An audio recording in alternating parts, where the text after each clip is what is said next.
Okay, welcome to the screencast for plotting in R. In this part of the plotting in R tutorial, we're going to talk about some tricks to get multiple plots onto the same graphics device. And this differs from when we did use the setting par and use MF row to have one big graphics device and put it into different pieces. In other words, multiple small plots in the big graphics device. Here we're saying let's have multiple things, a histogram and a curve or whatever, all on the same graphics device. So in base R, you can do this, but there's a few tricks you want to know. So here's a couple of ways of going about it. And I'm not suggesting you need to remember all of these. You just want to have access to them. So let's say first what we can do. The first trick is we can first plot the density, and then we can use hist afterwards to do it. So here what we're going to do, again, we're just going to reset our par. Let's bring the graphic window here, and you can see it's blank here. I'm just going to shrink that down for us. We don't need to see how big it is for this part of it. So just like we did before, we're just going to plot the density like this. All right, well, there we go, our nice little density. That's nice and simple. And then we're going to use hist, and we're using add equals true. Okay? And this will add on top of this current plot. So this one's a fairly straight way of doing it. I also want you to notice that we're also using frequency equals false. So then instead of frequencies, it's plotting approximately something akin to the probability densities. So we just call that line, and here we've got some nice overlap. Okay, well that's very straightforward, and obviously we could change the colors or what have you to make it a little bit easier to see. And if we wanted to plot in what the normal distribution would be based on the method of moments, mean, and standard deviation, like we have here, in other words, we just computed rather the means and standard deviations for these data sets, and then just plotting a normal distribution given that mean and standard deviation, it's going to be in red, we overplot that. And we can look at all of them. Okay, that's fine. That's one definite way of doing it. One other way, so that only works really in a few instances. The big problem here is plot, and there's no sort of add on top of plot in an easy way. So here's one of the other tricks that you can do. Let's clear this window out. We can in fact now start, let's say, first by plotting the histogram. Again, we're going to do the same thing as we did before. And now instead of using, as we used above here, we used plot density, like here. Down here, what we're going to actually do is use another function called lines. And this is actually a nice way of doing it as well. And you'll see that we can use this a lot. In fact, we'll use it a lot when we're doing confidence intervals, use lines or mat lines if you've got a matrix of lines that you want to fit. And it's quite a useful way. And it's quite straightforward. We're just saying lines. This whole part here is just the call to the density, so we can get the estimates from the kernel density estimator. And then after those parentheses, xlim, we're just saying where we want the lines from until, line width, and it'll just plot that. So we can just grab that and plot it. And voila, over top, nice and simple. And again, we can just add the curve on top of it. We do have to specify add equals true again for this. Interesting for lines, lines is sort of expecting you've already created a graphics device, so there's only one open. For curve and histogram, you kind of have to say, do you have one that you've already opened that's already active, or are you creating a de novo one, which is where the add equals true or false. For the plot function, there is no add equals true or false. So again, that should look very similar to what we saw before, although different things are plotted on top of each other. Okay, the more sort of complicated way of doing it, and this will definitely, I would say, you can listen to it, but there's no need to necessarily do this, but I would say after I'm finished this, I'm going to finish what part of this tutorial, so do hang on, is we're going to use some of the more primitive, and by primitive we mean sort of the basic graphical functions to override default behaviors.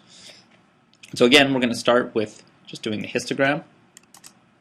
There's our histogram. We change the number of breaks. Okay, and now what we're going to do is set a particular flag in the graphical parameters, new equals true. So we're telling it to not to use the default behavior replacing the graphics.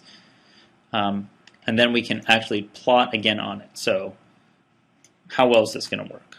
Well, there's some good things and bad things. In terms of the basic plot we did, everything looks fine, but of course if you look at the axes, things got all messed up.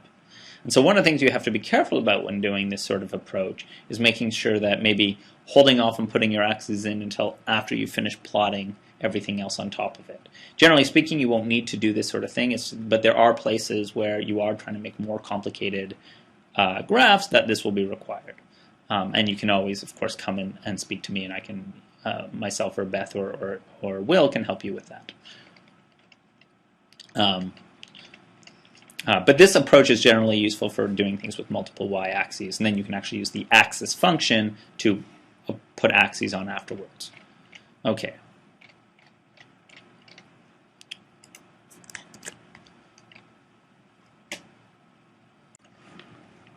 Okay, before we move on to the next part, I just wanted to, I mentioned this in class, but just want to remind you that just like with histograms, the density plots can lead you astray. We'll start a fresh plot, and let's show you what I mean here. So here's a plot for the density, and what I want you to notice here is we've used the bandwidth equals 1 right here. Okay?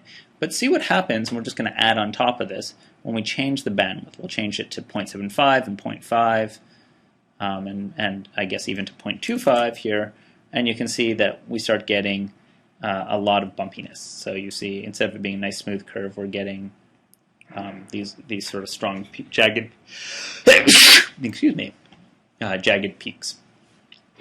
So what's going on here? So I'll let you think about that, and I'll ask you in class about why that may be going. But the hint is thinking about the trait that we are plotting, the sexcomb teeth.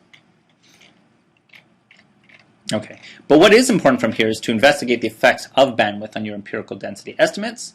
One rule of thumb for quantitative traits is you choose a bandwidth is scaled in a particular way, and in the big Crawley book on page 164 they provide a function to do this.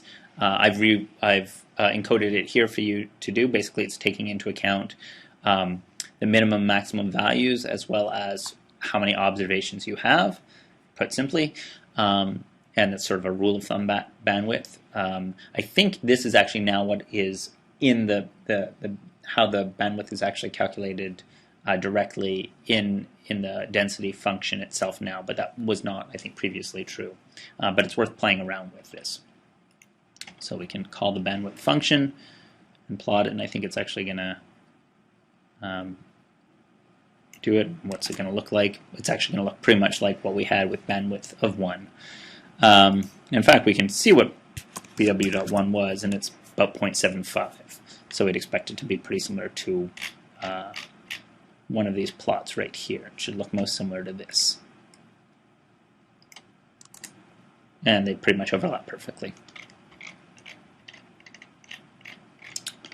Okay, so we're done with thinking about the density estimates for a second. Let's sort of think a little bit more about scatter plots. Okay, so obviously we'll often be interested in thinking about how two or more variables covary.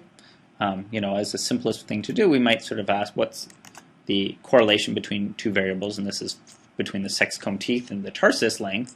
And the use argument I'm saying here is using only the cases where we have complete pairwise observations. So for the two variables, find all cases where we have both. We have information for both variables, and you can look under the core function to see what other cases you might want to do. Okay, so we can do some basic plots, of course. And we've done these before. Here's a scatter plot of sexcomb teeth and tarsus, and I apologize. Hopefully on your own window, if you're following along, you can make your graphics window a little bit bigger to see. But you'll see that it's a little bit hard to see from just that there might be a positive relationship between these two. So what can we do? Well, there's a few arguments that we can set that will make our life a little bit easier in terms of plotting it. One that's worth knowing is the CEX, and that sort of is a character expand. It's how big do the characters that you're plotting, how big do you want them to be? And 1 is the default. It's sort of based on a relative size as you expand the entire graphics window. So this is sort of resetting that to a relative size. And so what we'll see if we call this is that they're going to be a little bit small, about 3/4 of the size. So that helped a little bit. We could certainly do something like zooming in here and taking a look. All right, that helps a bit, but still kind of hard to see what's going on. So what else might we do? Well, one thing we can do is sort of add some jitter. So sexcomb teeth, they're discrete, so it's hard to see, and you can even see sort of the spaces in between it. So let's add a little bit of sort of random noise to those, just to give us a clearer idea of what we're doing. And to do that, we're using this jitter function. So we basically ask to jitter the variable we're interested in this case sexcomb teeth, but otherwise everything else stays more or less the same. And we run that, and now we get sort of when it's zoomed in, it looks a little bit noisier, but maybe you can sort of get a little bit more sense of how many observations we're talking about and whether there may or may not be a pattern hiding in all those points. Okay. One of the things I really like to use, especially when we have lots of observations, is to use sort of a false coloring that plots based on the density of points in a particular region. So basically, if you have a lot of points, a lot of data points that overlap each other, they're all of similar, they have similar values for both your x and y coordinates, it'll color it so it sort of tells you, yes, there's a lot here. And one of the easiest ways to do this is to use, and you can do this directly in the plot call when you're specifying color. What we basically do is saying, we want to specify colors for our points, and we want them colored based on the density. And so use this dense, COLS, dense cols.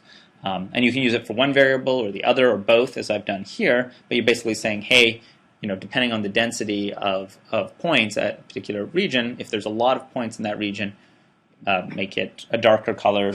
If there's few, make it a lighter color, essentially. And there's different color options that you have, but we don't need to worry so much about that for the moment. And if you do that, you get a plot that looks more or less like this. Again, zoomed in, it's kind of harder to tell, but when you zoom out, you can perhaps see it a little bit bigger.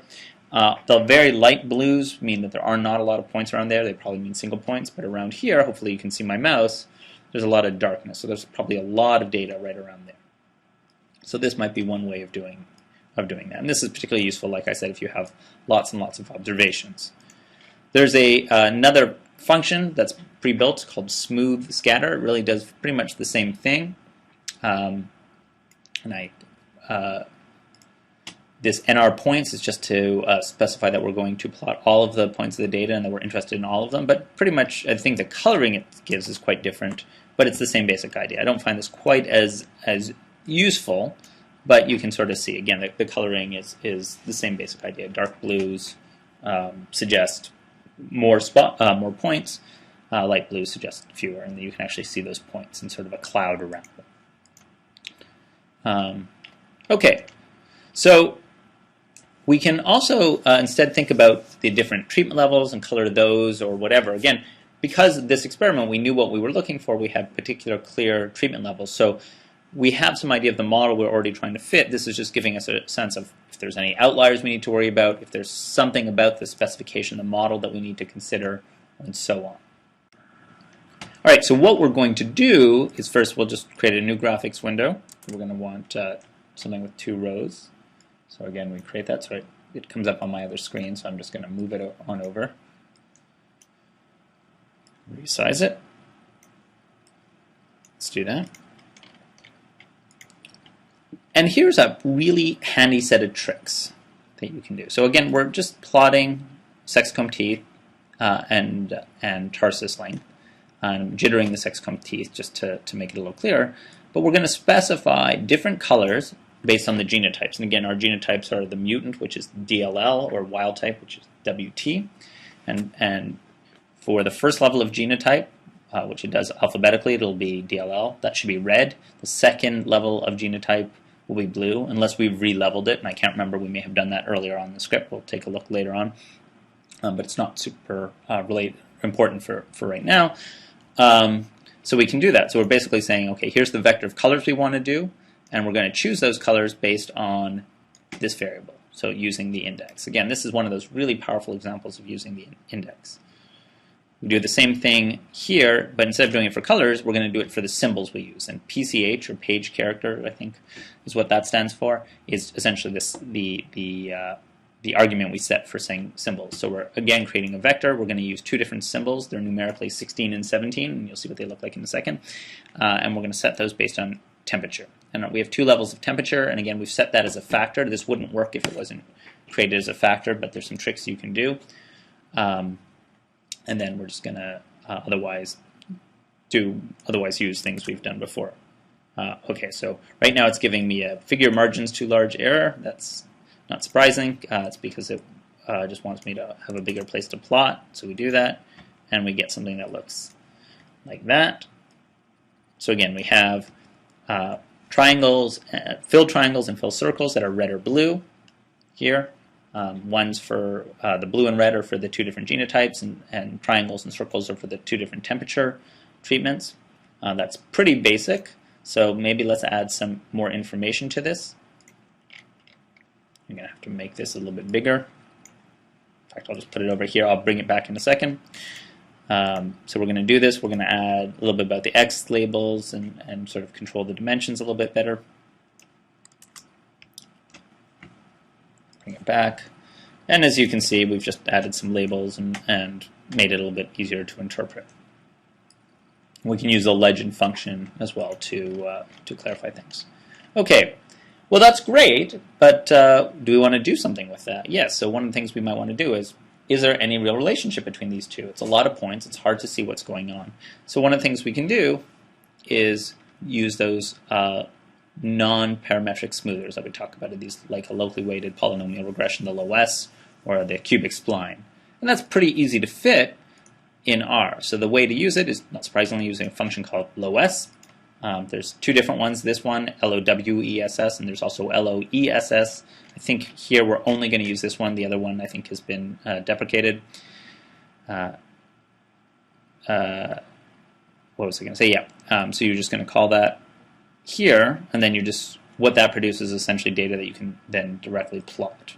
So we're going to do that, and it's going to plot onto our graphics device. So we can bring this back, and you see there's a black line.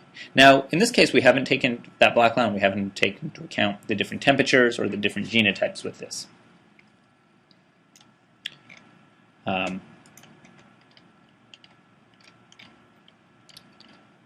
Well, it looks like we're actually using the old version of LOS. I guess the LOESS might be the new version. So if we wanted to do the same thing, but now we just want to account for the two different genotypes, we're just going to subset. So we're going to just, again, call the SCT variable, but we're just going to subset it based on genotype. So here we're only taking the DLL genotype. We have to do it for both variables. We could use a with statement to make this much easier to look at. I'll let you do that on your own. And we can do the same thing for the wild type. So we do that, and now if we bring this plot back, we're going to have two lines, the red and the blue, corresponding to each of the genotypes. And in fact, you can sort of see to some extent that there may be something different going on, sort of partway through the data here. We have to be a little bit more careful out here. We don't have a lot of observations out here. So the question is, how much do you trust the curve that it takes? It really does its best to fit its way through the data. Do we have enough data to fit it? In this case, actually, we're doing pretty good. There's actually a reasonable continuity of data. I'd feel reasonably robust over there. Out here, we've got one data point. How well you trust that, well, that's up to you. But again, this is just a graphical technique, not an analytical technique. Okay.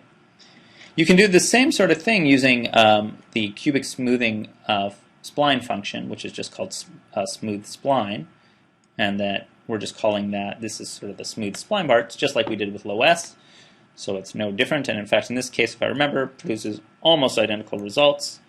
In fact, so identical that we're going to have to look really hard to see it. They're dashed instead of solid lines here, but hopefully you can see them. Certainly for the wild type genotype, it looks like they're basically entirely on top of each other. For the mutant, they're slightly shifted, but certainly, especially given this being a graphical technique, I wouldn't worry too much about that. Oops, apparently I need to replot that. Let me do that again.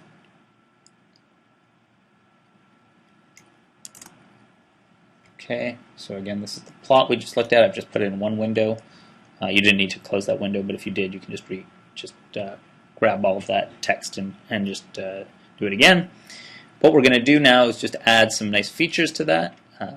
We'll add an arrow, some text, just like we did above, or in the previous tutorial yesterday. Just going to make a line that points to it with some text. Hey, here's the LOS line. Of course, we want to add a legend in. just like we did before. And here's a nice legend saying what everything is. Here's the mutant, here's the wild type.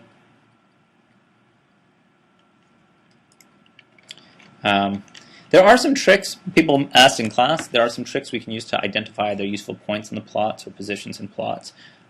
These tend to go buggy on me, so I tend not to use them, but identify is one particular way to do it. I'll let you play with that on your own, because it'll probably give you your own interesting results. But I would definitely look it up and look up some other related features. Let's see if we can... in addition to identify, you can also use locator is another one that people sometimes suggest. I generally don't use these. I don't have a great deal of luck, but feel free to try. Okay, and I think the rest of this is just mostly some box plots, so I can let you guys do that by yourself. There's nothing particularly new there. And the last thing I will do, because we're already at 21 minutes, I don't want to go too much longer, is we're going to use just one other graphical system, which is the lattice system. Which is this this trellis graphic style thing I mentioned, and this is one of the library that implements it. This comes default in your R distribution, and it's got a lot of useful plotting functions. And here we're going to just do some box plots, but one of the things we can do is instead of just saying, hey, we just want to look at sex comb teeth as a function of temperature, we can also say, well, let's do it as a function of temperature versus, and incorporating these multiple variables like temperature and genotype. So here it's broken down by each genotype, and within each genotype it's looking at each temperature. And obviously we can reverse that quite simply just by reversing what's on either side of the pipe here. And the pipe, of course, in the way we want to think about it is as conditioned upon, is sort of in mathematical or statistical speaks. And again, that just produces a different one. And we can get much more complicated ones. So here is looking at variation sex comb teeth as a function of line conditioned upon genotype and temperature. And we get this very complicated looking plot, but perhaps a useful one. Something that looks like that. And they have other ones that we can do. And like I said, I'm not going to go through the details of it. You have access, and I've put this in the what is it, in the course resource section on Angel, but we have access to books like the book about trellis plotting and using lattice in R, as well as the ggplot one. But here's just an example of doing sort of a scatter plot, which they call XY plot, where we're looking at sex comb teeth as a function of tarsus, conditioned upon line. We're just using data where we have complete data available. And then we can ask what we want points. R is for regression line, so we're going to fit local regressions for each of these relationships. So for each line, we'll fit this relationship, and we get to do it. It's a very useful thing. So once you get used to this sort of thing, it becomes an incredibly useful thing to rapidly plot things and get a look at your data. Clearly, this is not something you want to put in publication, but in terms of trying to understand the relationships that are going on. So for instance, you knew you wanted to model, we had already knew we were interested in the line effects. Do we need to incorporate third order interactions or not? This sort of plot may help you know whether that might be an important component to consider or not for your data. And below is just an alternative view of similar kind of data. We really didn't have enough data to estimate each of those regression lines, but it was mostly just as a demonstration. Like I said, there's some other graphic systems, ggplot2. I guess since I've got it, I might as well just show it to you. Here's a simple scatter plot in this, but it can do a lot more. So here's an example of modifying that simple scatter plot. Oh, apparently it's changed it in the recent edition, so you can ignore that. I'll have to figure out what's going on there. Like I said, I don't use ggplot very often, and I think right now it's actually ggplot2. In fact, that's probably why these are not working. I don't know that. You can play with that though. Let's see. Let's give this a try. Nope. That's fun to play with packages you don't use. Okay, so let's not worry about that. And like I said, I don't use it, but a lot of people really like the grammar of graphics. So if it's something you're interested in, and I know a lot of people on campus do like it, give it a try. All right, I think we'll stop for there. The interaction plots, I'll let you guys look at yourself, and we'll come back to that. But I think hopefully you've got the basic idea of how some of these things have worked. If you do use the interaction plots, you will have to install the package scatterplot, just to let you know. But I think that's otherwise all we need to cover. All right, thanks.